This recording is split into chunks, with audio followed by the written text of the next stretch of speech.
In the next two episodes of Building Blocks of Bharat, we are going to explore the science that propelled some of the most fascinating water structures in India.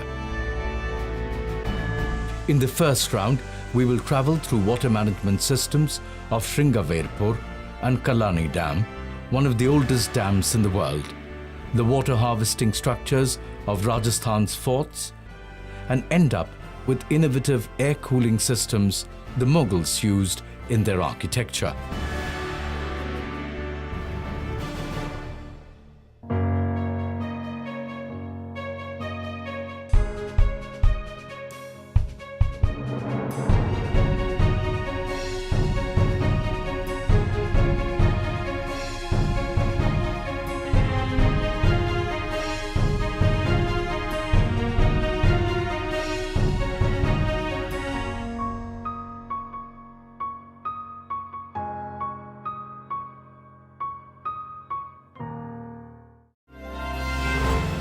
The only universal need of every culture across the world, irrespective of geography or time, has been water.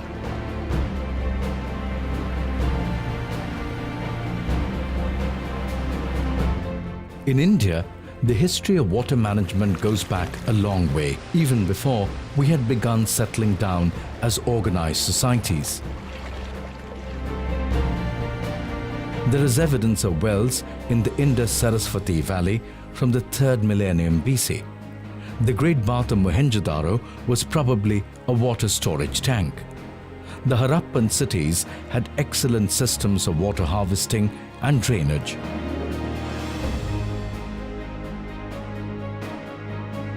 In an earlier episode, we explored Dholavira, which was laden with examples of sophisticated water engineering. All this shows that ancient India had a deep understanding of hydrology. Hydrology is the study of waters both on and below the surface of the earth. Hydrology also encompasses the occurrence, distribution, movement and properties of the waters of the earth and their relationship with the environment within each phase of the water cycle. A hydrologic cycle, there are many pathways the water may take. It may be captured for millions of years in polar ice caps. It may flow to rivers and finally to the sea. It may soak into the soil to be evaporated directly from the soil surface as it dries or be transpired by growing plants. It may percolate through the soil to the groundwater reservoirs, aquifers, to be stored, or it may flow to wells or springs or back to streams by seepage. And this cycle's time varies from a short period to millions of years. Let us travel to the most holy of India's rivers, Ganga, to see how the waters of these rivers were tapped. Our journey takes us to a spot about 35 kilometers ahead of Allahabad. This part of the Ganga has mythical connections with the story of Lord Ram.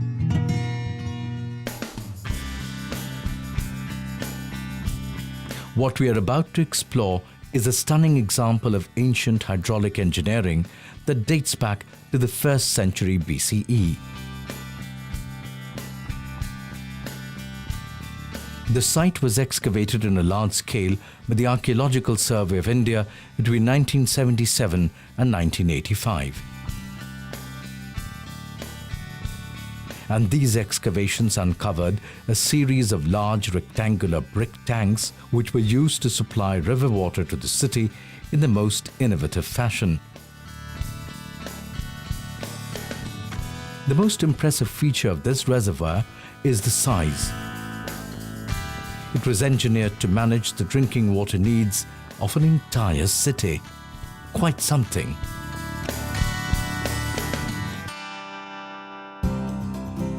Let's explore how these tanks may have worked. This system tapped into the water of the Ganga during the monsoon, when the level of the water usually rose by about 7 to 8 meters. So this water would spill into an adjoining stream or nala. From this stream was a specially built canal, 11 meters long and 5 meters deep. This stream carried the water into the Sringaverapura tanks. There were 3 tanks. The water from the river entered the first tank, which worked as a silting chamber. Here the silt, dirt and debris would settle. The relatively cleaner water then overflowed to enter the main rectangular tank, which was made of bricks. The water was stored here. A stepped outlet from this tank allowed only clean water to trickle through to the next tank, also rectangular in shape. This tank apparently constituted the primary source of water supply for Sringaverapura. There was also a circular tank at one end of the complex. This possessed an elaborate staircase allowing access to the lower levels of the water. The excavators of the site suggest that some shrines stood along the edge of this circular tank and that the waters of this tank were used for ritual bathing and prayers. Let's explore the understanding of water that powered this a little more. The currents of the flood water should have been enough to carry the sediment along with it. How was this prevented? Well, devices called dissipation structure within the tanks systematically and progressively lowered the water velocity as it flowed. The actual construction and dimensions of the tank helped with this. The tanks have a narrow base and a wider top. They're also more constricted where the water enters and broader towards the exit. Each section also had a small outward inclination. As a result, as the water flowed through the system, the level rose. It slowed down, thus giving enough time for the sediments to settle. An elaborate wasteware provided at the end of this tank carried water out of the tank back into the river. The excess water was returned to the river through this final exit channel. A series of wells in the bed of the tank allowed access groundwater even during the hot summer months. This site shows us the hydraulic engineering expertise that existed in India 2000 years ago. An idea that is still so workable even today that it is actually being used in the Clean Ganga program.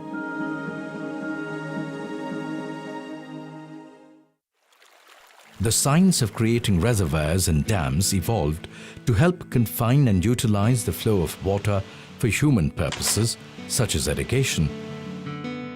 Since agriculture is critical to India, access to water has always been a big challenge.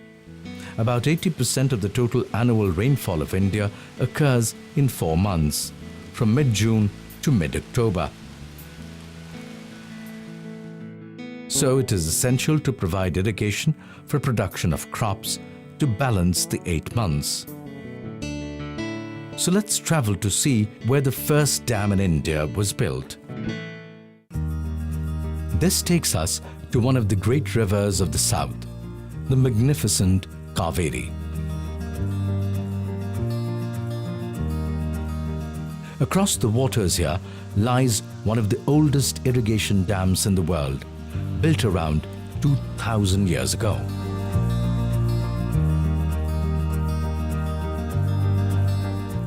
This dam was built by King Karikala Chola of the Chola Dynasty in the 2nd century AD. And the technology was so modern that it is still in use, making it one of the oldest irrigation systems in the world.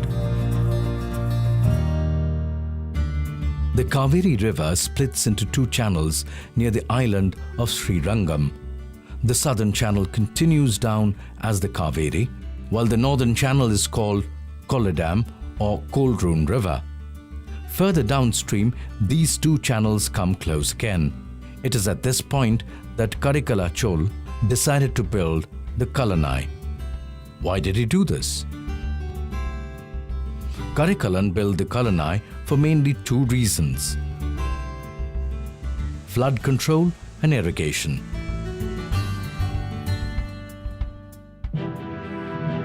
Having witnessed the river causing great floods during the rainy season and also forcing droughts during the dry months, he and his advisors devised this grand project to maintain a steady flow of water throughout the year. But did the Chols have the technical know-how to put together a structure like this?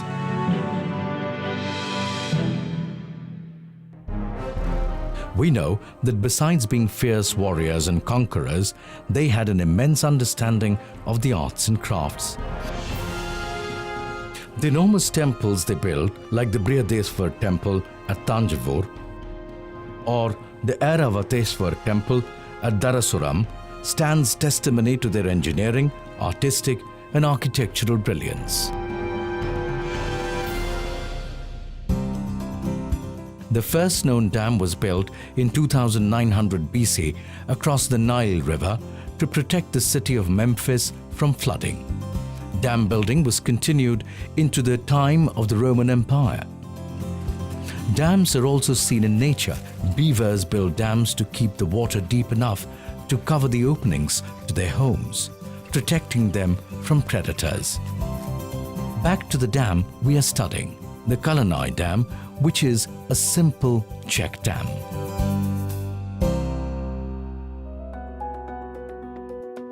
This particular dam is built of uncut stone. It is 329 meters long, 20 meters wide, and 5.4 meters high. At the time of the British, some alterations were made on the original structure. They laid the grid separators and a bridge on top of the old dam. In case of a check dam, the most important decision to be taken is its location. This decision is crucial as the effectiveness of the dam depends on this. The advantages of check dams are that they store surface water for use both during and after the monsoon. They help in groundwater recharge of the area. Recharge of water helps in raising the water table in the area. Check dams can be of various sizes and built with a variety of materials, including stone, clay, and cement.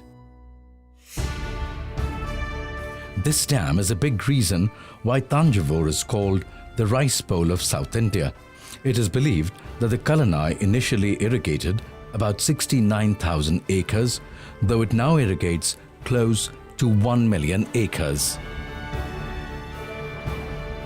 The dam also diverts excess flood water. Once the floods were diverted to Chola Dam, they flowed directly to the sea, causing minimal damage to agriculture.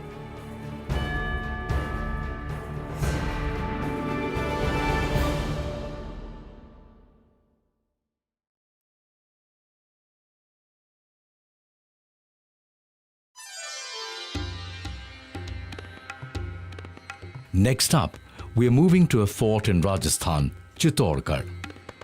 But the idea here is to study this stunning fort through a specific lens as to how hydrological science was used to plan many structures like this in medieval India, and how technical know-how was used to manage water as a resource.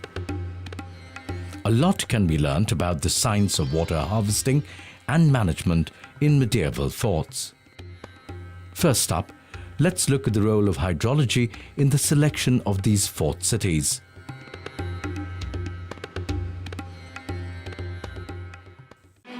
These forts could support human habitations only because they had elaborate water harvesting systems. Invading armies would sometimes lay siege to these forts for months. During such times, there had to be enough water inside the fort to sustain its defenders and inhabitants for long periods. Let's explore how Chittorgarh works.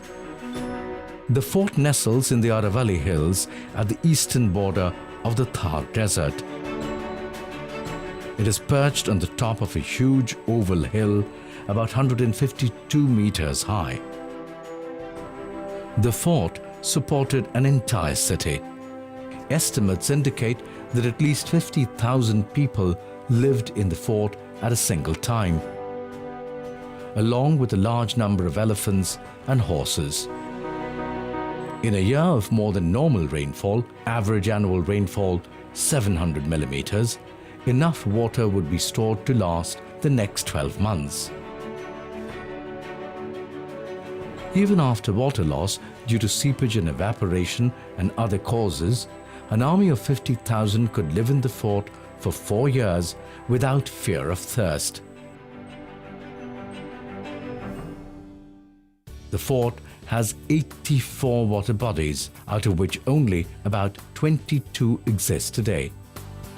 These include talabs, ponds, kunds, wells, and bauris, step wells. Let us study how all this water was tapped. It was basically through underwater springs and rainwater harvesting. Groundwater is stored in and moves slowly through the geologic formations of soil, sand and rocks called aquifers. A spring is the result of an aquifer being filled to the point that the water overflows onto the land surface. And the harvesting of rainwater simply involves the collection of water from surfaces on which rain falls and subsequently storing this water for later use.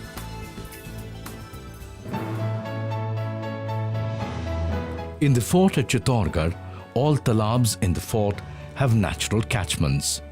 The builders of Chittor not only harvested surface water but also the ground seepage. The kunds and bawalis are located below the talabs, so that even the seepage from the latter is not lost. The fort spreads over 500 hectares, 40% of which are given over to water bodies. The average reservoir depth is about 2 meters. Taken together, this means these reservoirs can store about 4 billion liters of water.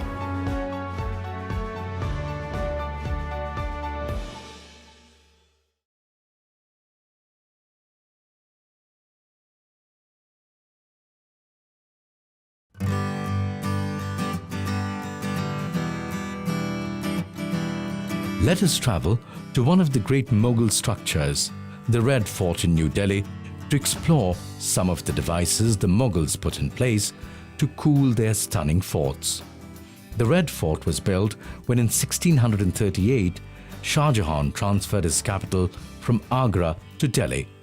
This massive walled citadel with red sandstone walls took nearly a decade to complete. When Shah Jahan built the Red Fort, it was on the west bank of the river. The Red Fort is shaped like an irregular octagon with 2 long sides on the east and west, and with 2 main gates, one on the west and the other on the south, called Lahori and Delhi gates respectively. The one thing that the Mughals struggled with was the Indian heat, especially in the capital city of Delhi. So many of the great Mughal forts and palaces were equipped with innovative cooling mechanisms. Simple devices like latticed screens or jalis filtered the sunlight. The jali helps in lowering the temperature by compressing the air through the holes. And when the air passes through these openings, its velocity increases, giving profound diffusion. The Diwani house has 2 sets of columns about 4 meters apart. Each set of columns could be fitted with curtains and screens according to the need at any time. In summer, there were 3 sets of screens used, 2 of them of grass mats kept wet by sprinkling of water. Heavy quilted curtains were suspended in place of these screens in winter. In the daytime, these curtains were raised up to allow the sun to warm up the building interior, and they were lowered in the evening to retain the warmth. other more permanent features were woven into the fort. Many of the wall of the living areas, like the Sheesh Mahal, were extra thick, which ensured that they remained cooler. This is because heat flows through solids at rates measured by their conductivity. The rate of heat flow is also proportional to the thickness of the material. The Mughals came up with other interesting innovations to cool their spaces. For example, many of the interior walls of the fort were actually made up of two walls with a hollow space in between. This hollow space allowed the building to be cooled by the water that would flow between the walls. Along with this, there were vents that were carved into the walls that cooled the air further. Many of the fort's structures formed a part of the hydraulic system, like the Shah Burj. This controlled much of the water entering the fort. A system using hydraulic pressure was in place to draw up water from the river. Attached to the Shah Burj was a white marble pavilion, Burj-i-Shamli. A sloping marble chute sculpted in such a way as to make the water spurt as it ran down into a marble scalloped basin, from where it then spontaneously distributed into successively connected canals, which constituted the Nehri Bisht, stream of paradise.